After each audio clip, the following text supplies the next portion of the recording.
And I realized that like I was absolutely miserable doing it. And then I sat back and I looked at my business and I said, where has all my business come in the last 9 years? And I realized that like none of it came from cold calling. Like a very small percentage came from just blindly cold calling or doing those kinds of things.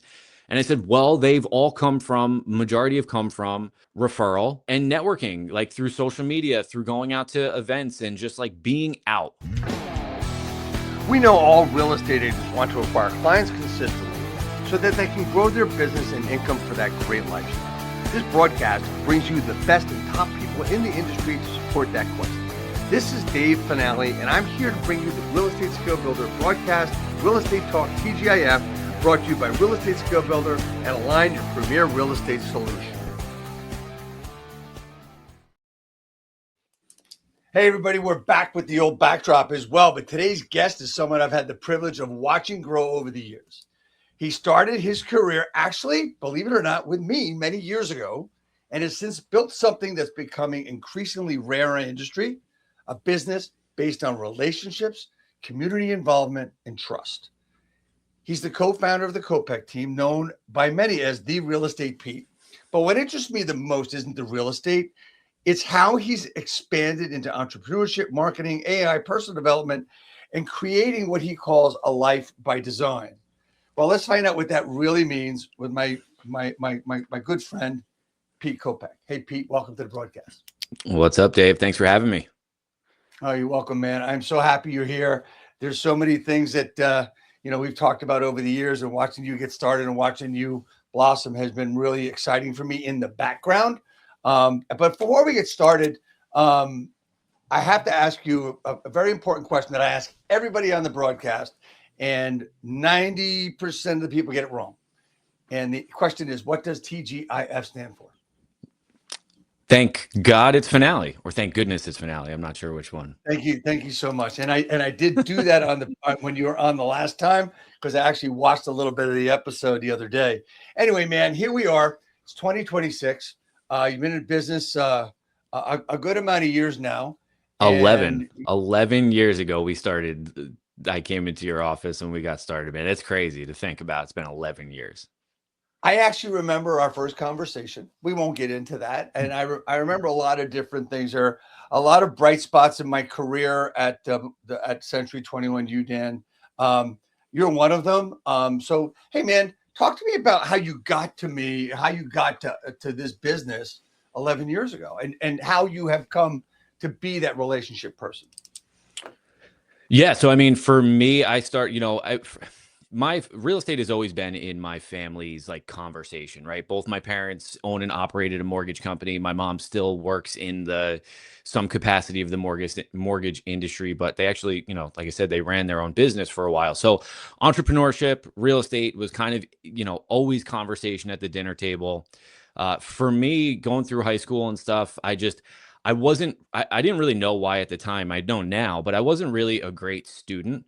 So getting out of high school, like I knew I just wasn't going to college. It just wasn't really what I wanted to do. So I got right into the workforce, working in retail. Make a long story short, did a bunch of different, physical jobs, worked with my body more than, my brain. Didn't feel like I was making much of an impact until I decided, you know what, I'm going to go get my real estate license and we're going to give this a shot. I ended up getting a pretty good job about 6 months before I decided, like right after I was licensed, and I was kind of doing it part-time for about 6 months. And finally I said, you know what, it's time to go all in. That decision was made for me, if I'm being completely honest. But by the time I jumped in, it was like, it's funny. It's like you look back, or when things are happening in the moment, they're like the worst things that could ever be happening to you. But then you look back 11 years later and you've built an incredible life, one that you're really blessed to have. You're able to get your wife out of corporate America. And now she's like really hitting her stride in our team dynamic, where she's just like, I don't even know how I ever did this without her. So it's like things can feel so bad in the moment sometimes. And then when you look back, you're like, man, it was like the best thing that ever happened to me. So yeah, I mean, fast forward 11 years, I'm super grateful of the journey I've been on, and everybody who's been a part of that, yourself included. Yeah, and I remember that being forced into. I remember that conversation that day. I remember your transition and partnering up with Ashley. I remember all that. Um, it's really interesting when you're as I hate to use the word because this is really I can't think of another word intimate with someone to get to where they want to get, and you know that there's passion in their heart.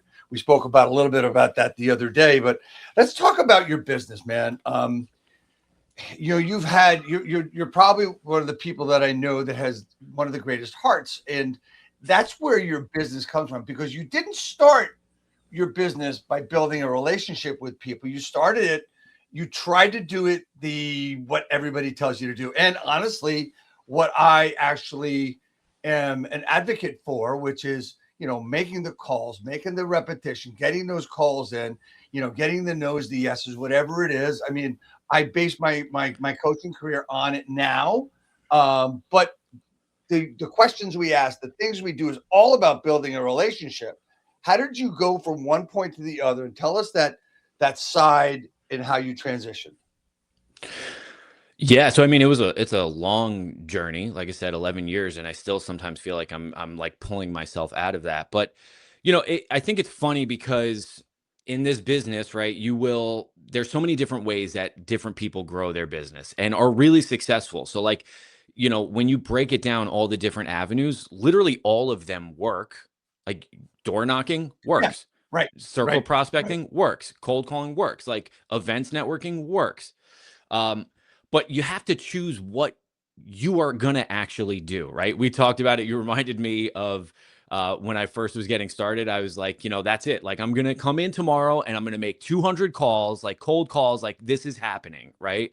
And I actually forgot that had happened because I've done this so many times in my 11 years.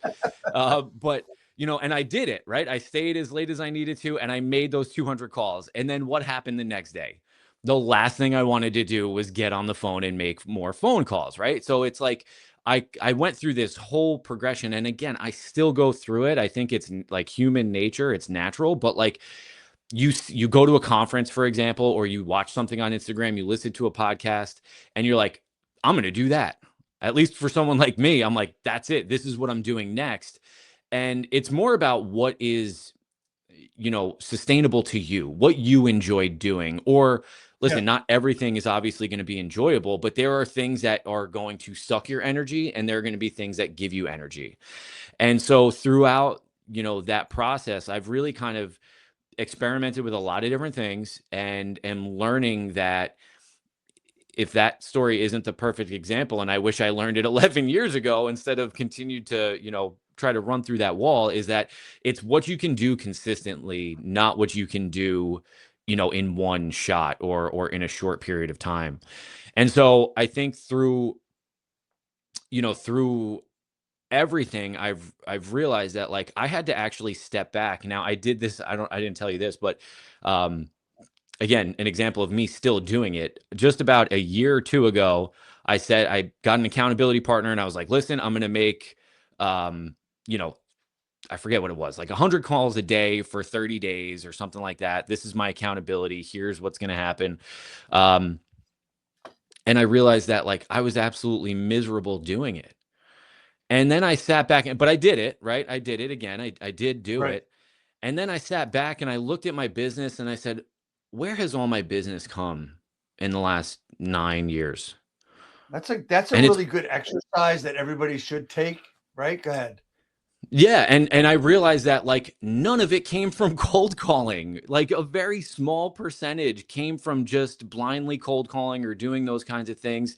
And I said, well, majority have come from referral, and networking, like through social media, through going out to events and just like being out. Um, and what I also found was being out and talking to people and working within the people that I know, like, and trust, or know, like, and trust me, is just a more enjoyable experience for me, gives me energy, and allows me to serve more people, because that's just, kind of the way it goes. So I'd say that's like kind of, I don't know if that answers the question, but that's, kind of I think what I've learned over the last few years as far as like generating business. Yeah, it does. And, see, there's a transition going on now, really, from, the different types of questions that we ask on cold calls. And I just want to hit this one point for a minute is that we were given these scripts, and we all know that the Mike Ferry scripts. I mean, those are the scripts that I've been working on for years and years and years, and there's nothing wrong with them. They will still work today, provided you put them in context of what today is all about, right? So it's a difficult job, man, for most people to pick up that phone and to call a stranger. Let's face it, we're interrupting them. And the last person in the world they want to talk to is, hey, this is Dave with eXp Realty. How are you today? They don't want to hear that shit, because if you don't sound like that, you still sound like that to them, right? Yeah. And I always went back and forth with, should I say how are you? Anyway, I digress. I was gonna say, you So never say how are you doing. Right. That's like, that was the first thing that came out to me. But I do want to just kind of circle back, because I feel like sometimes sure. I talk to agents in my office, or new agents, or people who are, and like, I don't ever want to get the misconception that I'm just like going out to a happy hour, and then all of a sudden, like, business is falling into my lap, and like Exactly. we're talking at the bar, and they're like, "Ooh, please let me sign the paperwork to work with you." Like, that's not how it goes, right? Like, I feel, and I've been working on my listing presentation, my scripts and dialogues, like when I'm on my way to an appointment, no matter if I think I got it in the bag or not, which you never do, by the way. Right. It's either yours to lose or yours to earn, right? When you sit down at that table. But like, I'm still I'm speaking out loud. I'm chanting outside the hey, this is Pete Kopec, and it's, our time. I'd love to take a look through. I'm going to cover 3 things today. Like, you still have to show up as a professional, and you mentioned scripts and dialogues, which I think is like, if I could give advice to any new agent or anything like that, anybody who's like not understanding why they're not converting, it goes back to scripts and dialogues. And people don't want to hear that, because it feels too much. I don't know why. Like, it feels too much like work. I don't, you always, I don't want it. That doesn't sound like me. It's not about reading the words on the page. It's about understanding the concepts behind scripts and dialogues, and internalizing them so you can use them when the opportunity comes. It's really interesting. We talk about scripts and dialogues, right? And I've talked to thousands of agents over the years, and I remember a lot of them would say, well, I don't like scripts. I don't use scripts. I say, okay, well, when you call a for sale by owner, which you do, what do you say? And they tell me what they said. And this in particular was a top agent. I said, isn't that a script? She goes, no. I said, do you do this all the time? Yeah. She goes, oh shit, Dave, it's a script. So here's the thing, whatever works for you, being personal, being relational. Look, here's the thing. What I do know about that, and we can move on from this point, but the point is that a lot of people like to use this word that's got one letter in it, it's I. The best advice I can give anybody is get rid of that word, right? Get rid of the word but and get rid of the word why. Those are 3 words I would get rid of in any conversation, and make it about the other people. I mean, Charlie Shull and Chris Voss talk about tactical empathy. So understand what that means. And, if anybody's interested in what that's all about, DM me after the broadcast. I'll be glad to give you the information. But the point is that building relationships, that's what it's all about. So, all right. So you've run events, you've done charities, you've done all different kinds of things as an entrepreneur rather than just a real estate agent. Talk to me about what got you started in, I'm going to call it philanthropy, because that's where I saw you really start growing. Yeah, I mean, anytime we do an event, we tie some sort of give back to it. So we've done a couple of different things. I've done my oh my God, my cycling fundraiser that we do in September. I don't know why the name escapes me, but yeah, so we've done some fun stuff like that, where I was riding my bike, and every time someone, we were trying to get up to a certain amount of donations, we did really well with that. And I think it just feels good, and I think it's part of just you should just give back. I don't really know what else to say other than that. I mean, I think That's just kind of how we roll with it. We've done stuff for the food pantries, like whenever we do a fundraiser, we use or an event. We get sponsors. We put together a really fun. We just did our adult night out, right? So it's for all the parents and people. It's kind of a kids free event. Gives people the ability to come out and just kind of spend some time. This year we did a little differently too. We had a magician, which I was like, I don't know like how that's gonna go. That was a little bit of a gamble, but they did a really good job. We had a lot of fun with it. Um, and then yeah, we just have everybody bring some sort of canned good or whatever. And we used to do it to St. Peter's Haven in Clifton. We've become friendly with the Nutley Family Services Bureau in Nutley because that's Right. we're in Bloomfield now, so we're right there. And Joan does a really good job. We're good friends with her. So we just had like our biggest haul, the last one. It's just cool to give back. It feels really good.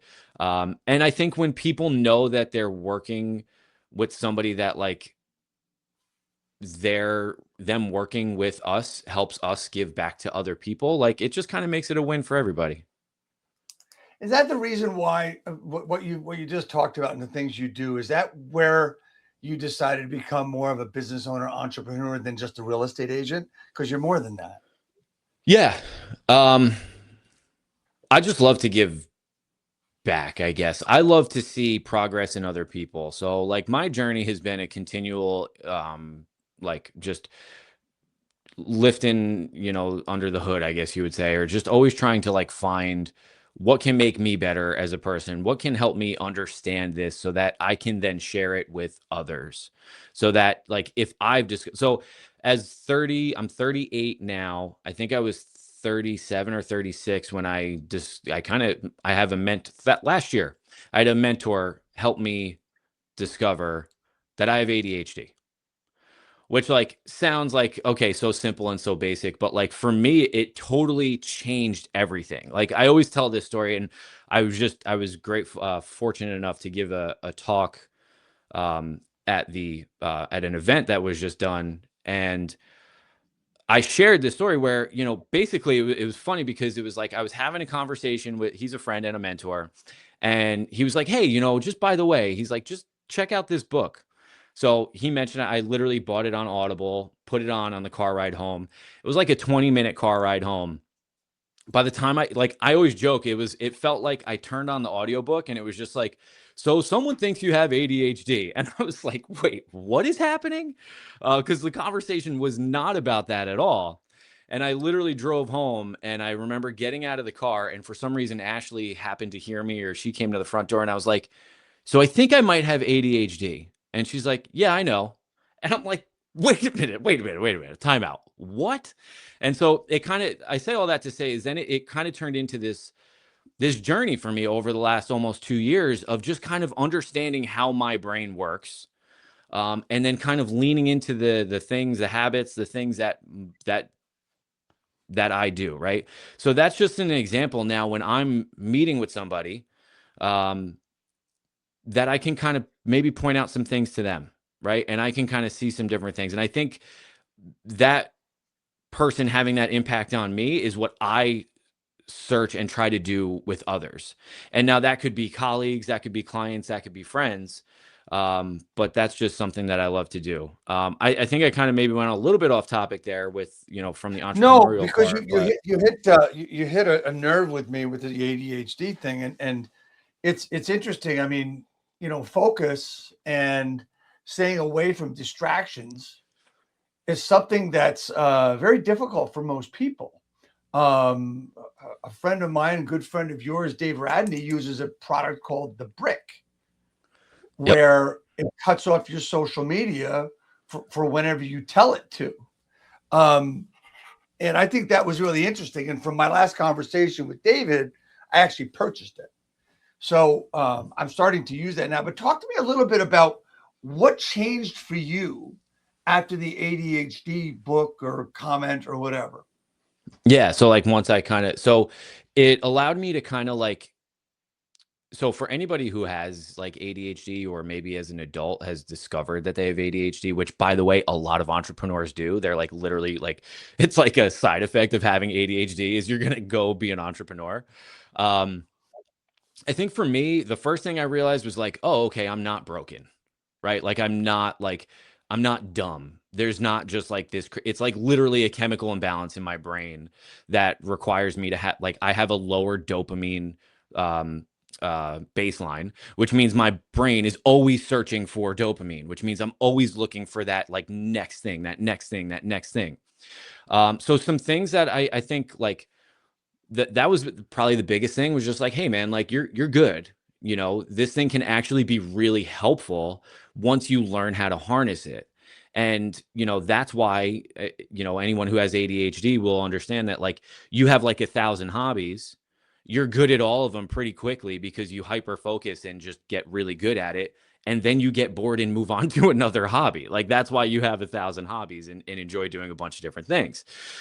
So that can be really challenging from a business sense, right? I think one of the biggest things I realized is like, you know, I don't, for me to have the perfect schedule, right? Someone with ADHD will hyperfixate on how to craft the perfect schedule, which I have done numerous times throughout my 11 years in real estate. I've put together, I've copied, I've done all kinds of things, create spreadsheets, all kinds of stuff. But then what I've realized now that I understand it a little bit better is someone who has ADHD is never gonna, I shouldn't say never because I don't want to limit anybody, but it's very challenging to continually have that same routine every single day. And then when you fall off of it, then you feel like you're failing. But you don't have to work that way, right? You can, it doesn't matter. Like, so we we're talking about contacts. Say you have a contact goal, right? For me, it doesn't matter. Does it matter? I'll ask you, does it matter if I hit 20 contacts in the morning between 9 and 11 or before the end of the day? Doesn't matter. It doesn't matter, right? So for me, if I do some of my best work, you know, at like 1 in the afternoon, and I know there's a coffee shop I can go to, or there's a networking event, or whatever that looks like, or that's just kind of when you get into a flow state. Like it doesn't have to be this rigid schedule all the time. Now, Right. I also understand, like, you know, and I'm always trying to be careful with this, right? Because I don't want to put the message out there that it's like, hey, you can just, you know, do whatever you want to do, because that's not going to work either. But you have to Right. find what works for you. But you do still have to have metrics and accountability to what you're trying to accomplish, or you are just going to continue to spin out. But I think, again, I think it's just really hard sometimes to coach to someone who has ADHD and maybe not understand why they're, you know, or maybe let me just use it from as not a coach, but from someone who has ADHD and has been in coaching for a long time, that like there just needs to be some flexibility. It's not a one size fits all. And I think for someone who's been coached a lot over the years, like you got to just kind of let go of that feeling like, oh, if I'm not doing this, then I'm failing, because then you just give up and it can be really hard. So I just think that those are probably some of the things that have helped me the most in that self-discovery process. Is there anything that you've done to take advantage of your ADHD? Is there, I mean, look, there's, you know, when people hear ADHD and all this other stuff, you know, it's a focus problem, it's a distraction problem, because you got so much shit going on in your head that you want to do, and it's always that next thing. Um, ADHD people, correct me if I'm wrong from what you just said, is it's like you have that shiny object syndrome to a point, right? How do you get over that, Pete? How did you get over it, or did you, or what do you do on a daily basis to keep going with that?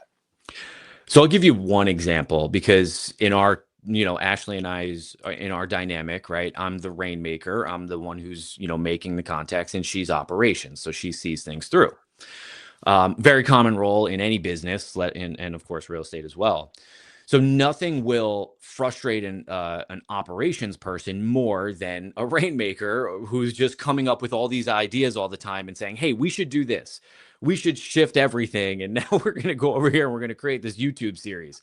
And she's sitting there like, "I thought we were working on open houses. I've got this whole plan going with open houses, and now you're doing." So that's how you get a lot of friction in your business and in any relationship in that's similar in that dynamic. So just one example that we started doing was, whenever I have an idea, we created a form. And now the rule in our dynamic is before I can bring it up to her, I have to complete this form. And by completing this form, it helps us identify, obviously, what is the idea? Like, when are we trying to implement it? What is the main benefit? Would we have to lose something else in order to do this? And, just questions like that just help me self-discover, because as, in the moment for someone who has ADHD, it's like it clicks in your head, you super obsess over it. And now it's like the greatest idea that's ever happened, right? And it has to happen right now.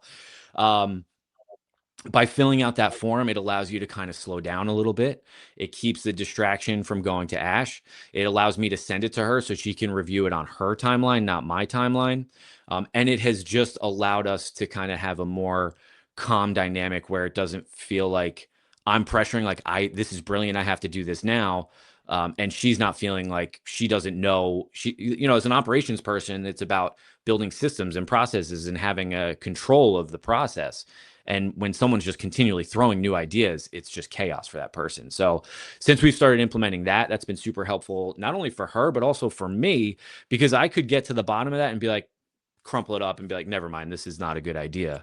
So that's just one thing that we've used to kind of lean into it a little bit. How much has it helped your business? Well, I would say that it has helped me be happier, which has helped our business. Because I think that's sometimes what we look at first. We look at the business and we say, okay, well, where's the business? And we don't always look at ourselves. And what I have learned over the last year or two is that, I don't know, this may sound hippy dippy or whatever, but I've learned that when you're doing things every single day that are fighting against your natural abilities and your natural habits, you're vibrating at a lower energy, like a lower frequency, right? You're frustrated, you're putting off, maybe not the best energy. And if you believe in, I don't know, whatever your faith is, or just the universe and energies, Yeah. and Uh-huh. I've done it enough where I have done things and something that I was working on over here, and then all of a sudden over there, an opportunity showed up. And I believe that those are connected, right? So what I would say is that, being able to work on myself and be putting out more positive energy and vibrations, and just has helped create more opportunities. And again, I know that's can be a little hard to like quantify and coach to, but I think for anybody who's maybe not feeling like they're getting where they want to be or whatever it is, look at yourself first. And to be completely honest, it's funny because I've been in coaching for years. My last coach, I was like, hey, I need to take a break. And every coach I've learned something from along the way, but I just felt like there wasn't something that I was getting.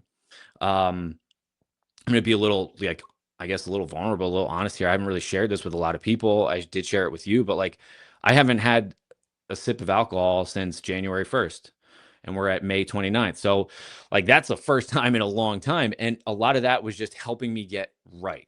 It's not like I was, had a crazy drinking problem, but I just had to get it right. And then the coaching dynamic, I said, you know what? I feel like I need to actually talk to somebody so I got a therapist. I just started working on me, man. And since I started working on me, exercising, eating right, not all the time, man, I still love ice cream, but like and it's all good. And I still go out with friends and still whatever, I'm drinking NA beers or whatever, but like, so I'm not losing that social component, which I think I was always afraid of losing. Yeah. But the point I guess I'm really making is like, these were things that I needed, right? That I realized I needed to find the better version of myself, because at a certain point I felt like there was a better version of me that I just was searching for. And I realized these were some things that would help me get there or stop working against me. So since then, I mean, business has been really good. And I genuinely believe that, it's like in a relationship, right? We all have friends or know someone or have been in a relationship where it's like, it's just not working and they're blaming the other person. But when they actually self-discover and finally admit that they need to work on themselves or they're not going to be happy with anybody, and then they do that and they find happiness or love or joy or whatever it is, I think it's very similar with our businesses. And it can be just so easy as an entrepreneur or as as a real estate agent to just be like, no, I just haven't found the right lead gen thing, or I haven't found the right script. And sometimes it's like, Yeah. hey man, like, dude, it's okay to take a day off. Like, it's actually important that you go on vacation, man. Like, if not, what is all of this for? So, um, that's kind of where Yeah. I've I been mean, at with stuff. thank you so much for sharing that, because it's something that, I accuse myself of, I can't take time off. I got to do this. I got to do that. Over the years, over the last almost 9 years, it's taken me a long time to learn that, the time's okay. I keep getting told that take the time. Like, for instance, my vacation on a regular basis, especially during the good weather, is playing golf, right? It does not help myself when I play like crap, but I did play like crap the other day, and I hope not to play like crap today. But what I've learned in this, and just use golf as an example, right? I mean, if you're not concentrating on what you're doing and focusing on what you're doing, there isn't a chance in freaking hell that you can put the ball where you want to, right? There's not a swing coach, there's not a putting coach that can help you, because if you're not focused, it's not going to work. So I try to take that and translate into everything else. I know that this year, since I've been focusing, I have improved, right? Not the other day, but that's a different story. But I mean, every day is different, and focusing and not being that shiny object guy is the hardest thing in the world for a lot of real estate agents to do, because look, there are so many people that want to get in your pockets. There are so many people that got this lead gen, that lead gen, this AI, this social media. Wait a minute, you get these emails from people that say, "Hey, let me fix your YouTube channel for you, or let me get you 8 million followers on Instagram, and I can do that in 8 weeks." That's all. Most of it worked in one instance, or it's a scam, right? Yeah.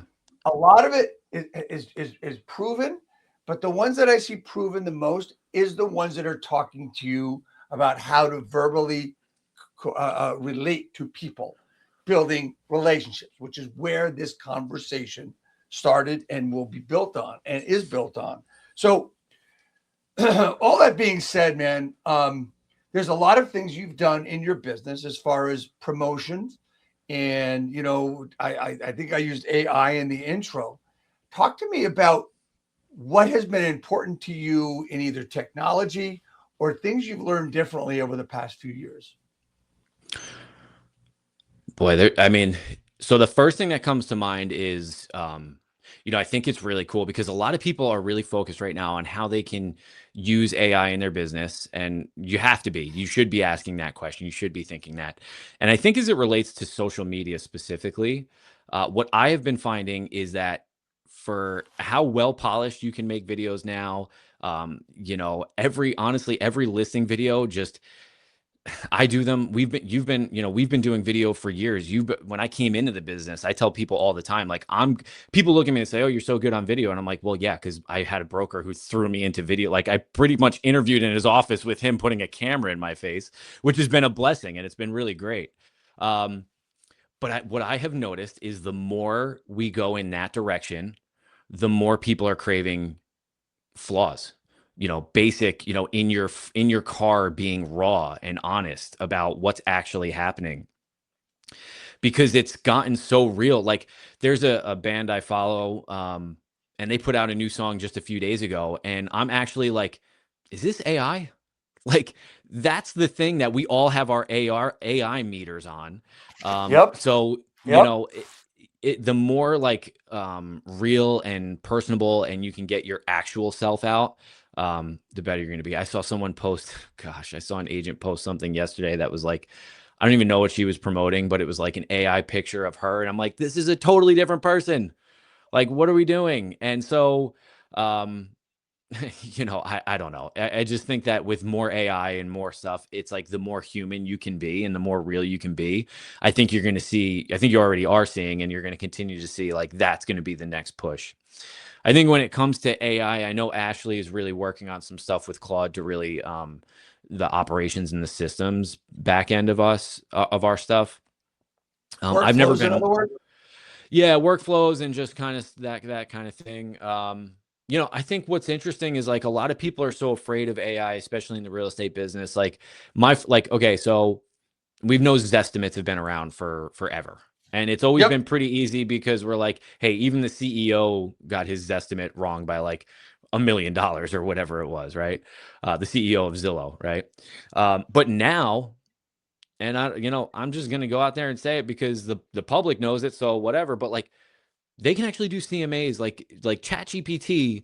I've been using it to like put in to actually get a good range of what they're saying, and they've actually come up with similar valuations that I have.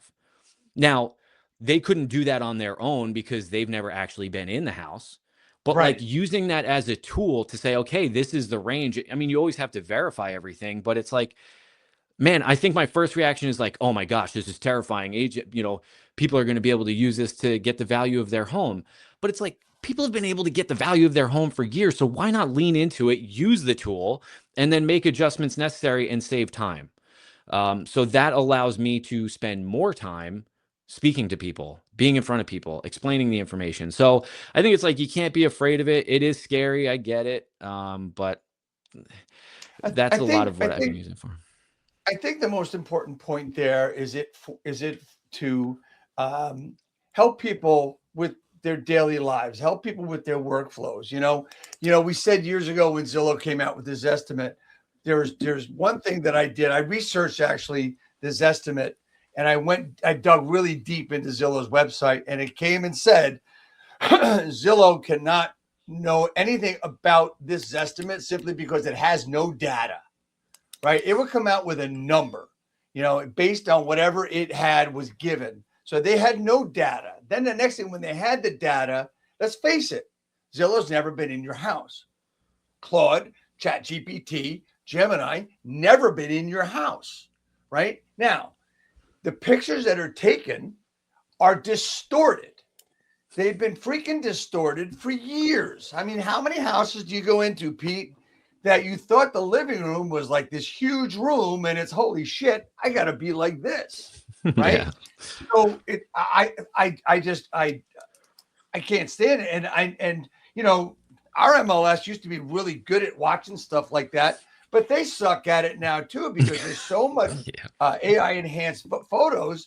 They can't police it, or they don't They know would, how. yeah, they would need AI to monitor all the AI enhanced things. Like it's crazy. But, I think, it's like anything else, right? It's like consumers have always had choice. They've always had options. You could always sell your home without an agent and not pay anything, right? You don't need an agent to do it. But you're probably going to have a much better experience and sell it for more money if you do, right? Yeah, It's just yeah, true.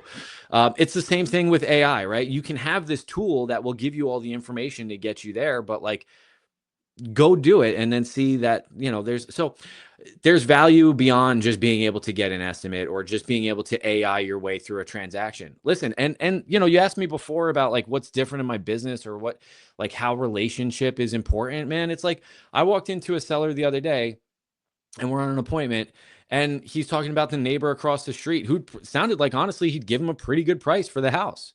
And I'm like, listen, here's what I'm looking at. Here's the deal. I said, honestly, if you're looking for the most money, then you're never really going to know until you put it up on the open market. And we know our proving marketing plan and blah blah blah. Like we know we can get you there. But if you're right, looking for the simplest, easiest, and a fair price, like you might want to go sell it to Jim up the street. Like, and I think that's what people want, right? That person that you can always know how to do it. You can sell the most convenient way, whatever. But at the end of the day, it's choice. So I think no matter how good technology gets, no matter how good AI gets, people want that human interaction, and they will always want to know that a human is advocating for them. And there will be ones who are saying, I'm good, I'll do it myself, and good for them. Like that's the one thing that I've like really learned over time, and I think is important for most people or real estate agents to understand is like, dude, first of all, you can't convince anybody to do anything. And if somebody really doesn't want it, like going there and just kind of shitting on them and just telling them that they can't, a for sale by owner, listen, man, some for sale by owners know all the information, but they're going to do it themselves because that's what they right, want to do. So right. just let them do it. Be there as a resource. Let them know if they ever change their minds. You're there to help them out and support them. Like that's kind of just like our approach, I think, overall is like, whatever works for you guys, man. Like, we're doing well. I think that anyway, I can just keep talking, but I think that that's Yeah, like one of yeah. the powers of building a successful business. It gives you the ability to not feel like you need to like convince everybody and every deal is the most important thing. So that's been super helpful for us over the years too. So I want to, it's interesting is like, you have friends that are going to do it on their own. And it's like, they almost don't want to talk to you. So I have a good friend. I've recently, actually today I'm on closing on a property I own and selling it. And then they're trying to sell theirs. And of course, there's a little competition whose house is worth more and stuff because we're in the same development. And so, they're going to do it. They're doing everything on their own, doing their own open houses. But I cannot tell you how many texts I've received, phone calls I've received. What about this day? What do you think about this? Should we do this? Should we do that? So go ahead, do whatever you want. And when I was doing I had open houses, and anyone who didn't want to buy mine, I sent to them, not me representing them, because I knew they didn't want that. Right? Agents are going to do that. I mean, if you do that, you're showing your value. That's a lot of value, in my opinion. Yep. Because that's what they want. That's respect. And you know what? So you don't get that deal, but guess what? You're going to get another one, or you might get another one, or who cares? You're still doing the right thing. Well, I think, sorry to just real quick, one last thing on that is I think that what happens a lot of times is if you try to force yourself into someone who doesn't either jive with you, like maybe you guys just aren't on the same page, or they're really reluctant. Sometimes we're so like, I got to get this deal. I got to get this deal. And you get it. Right. And that feels good in the moment. But then for the next 60 to 90 days, you're dragging someone through the transaction. They're not listening to you. There's no trust. They're fighting. And what that does is that takes your energy away from other people you could be serving at a higher level and get referrals, or the energy to go talk to some more people and get some other deals with people who do want to work with you. So that's like in a nutshell, I think we've gotten to a point where like we're good with not working with the people who don't want to work with us. Like we're good with that. We're going to go find 5 more of the people who do want to work with us for everyone who doesn't. Yeah, it's the old thing of like taking the listing at a high price because that's what they want, and you're not going to get the listing. In other words, you know what? You're going to be much better served if you say, "Look, I understand that's the number you want. I'm sure there's an agent out there that will take that listing at that number, but right now, I don't think that serves you and the market in the right way." That's just my opinion. If it doesn't work out with the other agent, please let me know. I'd rather let you down now than disappoint you later. Exactly. So, I mean, it's really important it's okay to say no to business. So I want to get back to one question about AI. How true and how much do you believe, and I believe this, I'm asking you, is the AI empowered buyer, the AI empowered seller? I believe that this is going to reduce the number of agents because of they might just be getting blown out of the water. What I mean by that is the seller and the buyer, your client's going to know more about the business than you do. Yeah, well, then that's shame on the agent. I think that goes back to our first conversation, which is scripts and dialogues. You have to know how to handle those conversations. That's the way I see it, is if you can't position yourself as more knowledgeable than the person who's using AI, then, move over and let someone else actually guide the person in the right way. And I also think it's then use AI yourself. Like I've done stuff where I've like looked up stuff as if I was a consumer because now I know what they're going to say. Like it's easy. It can be really easy. But I think, I mean, it's possible that I think, okay. So perfect example is we have a property going under contract, hopefully today. That's like outside of a lake community, right? If you were to just chat GPT it, you would say, okay, well, there's an HOA and there's restrictions on the house that like you can't build beyond a certain height. You can't do this. You can't do that. That's what chat GPT says, or Claude, or whoever you're using. But when you actually pick up the phone and call the association, you realize, oh, okay, well, we're on the outskirts of that. So we're still able to use the lake. And if there's any special assessments, but we have free reign just with the town beyond that. So it's like, that's just a perfect example of like where you could end up getting caught in an argument with a buyer who's like, no, well, ChatGPT says this. And it's like, okay, but I'm a professional. So I actually picked up the phone and I called the association, and this is what it actually is. So I think that's just an example of like where there's always going to be value, and like that's what people pay you for, is that extra expertise, but on top of that, that service and that reassurance. So that's, I think, where a lot of our value is, not in the information. The information has been available for, I mean, you've seen the transformation, right? From when things were in the MLS books and people had to come into the Yep. office, right? Yep. To now stuff, you've seen that whole evolution. Right. So we're still here. We're still, providing value to our clients and the public. The good ones are, at least. So, it can get scary, especially if you're in the rabbit hole. But I think if you're good at what you do and you care about people, it's hard to get replaced. You know, the difference between those days of the books and the MLS online were basically who controlled the information, right? And when we just had the books, we controlled the whole thing. They had to come to the office. They had to meet us, right? Agent, and now, and I know the whole progression. I lived through the evolution of Zillow, and everybody said, "Don't give them your listings," and then voila, someone who said, "Don't give them the listings," and MLS said, "Screw it, here you go, pay me," and they got paid. And then as time went on, I mean, Realtor.com used to pay NJMLS for the listings. That ended quickly. And the evolution is that they've got more information than we do. The information is everywhere. Let's face it. Zillow is who they are because of data, not because they sold somebody better. It's because they know what's going on. That's why they own Dotloop. That's why they own Showing Time. That's why they have all these other companies, because they wanted the data. I'm going to stop there. So anyway, I was going to say that we could have a whole other episode about the state of the real estate market and the and Compass and all these things that are happening with all these brands and stuff. But I don't think most people listening might not care. Yeah, I don't think we need to get into that right now. It's more topical than evergreen. So, all right, man. So talk to me. What do you think agents will have to do next year or in 5 years that they're not doing now?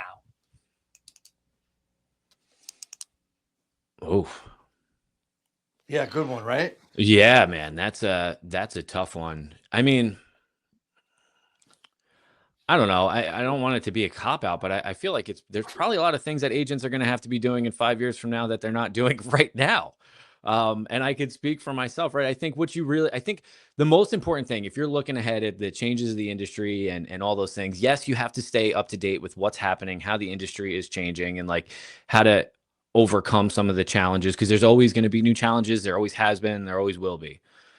I think the most important thing that we're focused on is keeping in touch with our people. I think events, you're going to see a big, it's already starting to become more of a conversation.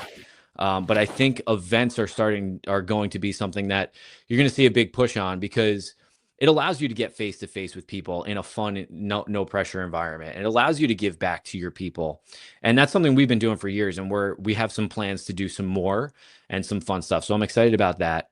But I think really, being dialed in on your database and your people, like knowing who they are, separating your allied resources or your top 20%, whatever you want to call them, like your people who know you, like you, trust you, send you business, will do business with you. Like those are the people that we should always be just pouring into as much as possible, right. Sending them cards when they have birthdays or they have events or whatever it is.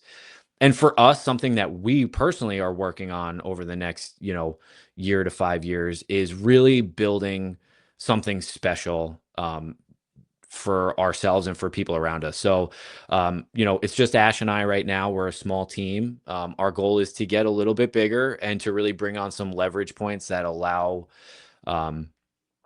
us to do some fun things, take those vacations without feeling like we have to be writing up contracts and everything all the time, but also providing opportunities to colleagues and people and kind of build a pretty cool pretty cool world for other people to chase their dreams in. I think one thing that's important to us in building our team and building it slowly is making sure that we have a solid foundation so that when we do bring those next people on, we have a world big enough that they can fit their world and achieve what they want within our world. I think that's sometimes what happens, that, you see agents leave teams and I know you're part of a team that very much, is part of that as well.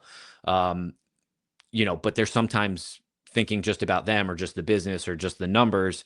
And I think at the end of the day, man, this life is all about people.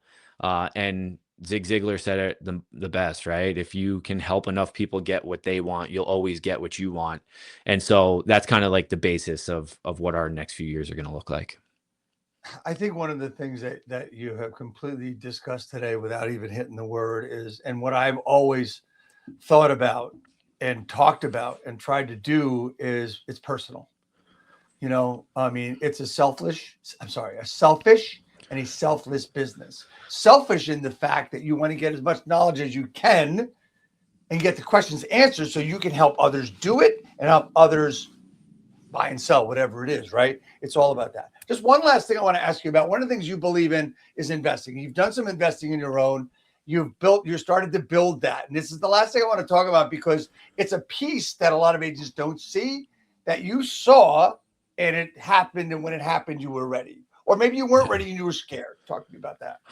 Yeah, probably a little bit of everything. Again, I don't know if it's back to the ADHD thing or just my personality, but definitely more adverse to risk than Ashley is. So that's always been a good dynamic.